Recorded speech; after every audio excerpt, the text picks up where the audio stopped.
و علیکم سلام. شما خوب هستید؟ شما خوب؟ نه شما از افغانستان هستید؟ بله بله از کابل افغانستان. فامیل از شهر نو کابل. ماشاءالله ماشاءالله بهترین. من از تاجیکستان. اوه تاجیکستان ماشاءالله. من خودم تاجیکم. چه شما تاجیکی؟ تاجیک افغانستان، تاجیکای کابل. ای ماشاءالله بهترین بهترین. تاجیکای کابل افغانستان، تاجیکستان. الحمدلله دوستای من بسیار تاجیکا، تاجیکای دوستای بسیار تاجیکی دارم نام خدا. تقریبا 10-12 نفر هستن نام خدا. بسیار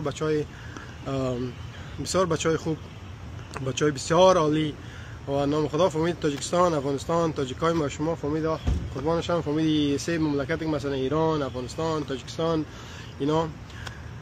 تاجیکستان یک روز نه یک روز بخیر که خط طرف تاجیکستان ما رانده هستم. میرم شکر. ماشاءالله بهترین. شما در کدام دولت زندگی کردین به غیر از افغانستان و امریکا؟ روسیه زندگی کردیم، بشکک قرقیزستان زندگی کردیم، قزاقستان بودیم دیگه.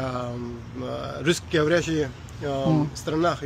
شما روسی گپ زده میتونید؟ بله بله روسی میفهمم. ماشاءالله بهترین. چند زبان میدونید شما؟ الحمدلله 5 زبان میفهمم.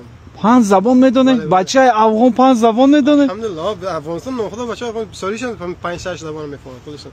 با شما کسایی که افغانستان انگلیسی، فارسی، تاجیکی، فارسی قدر فرق ندارن و همچنان روسی کم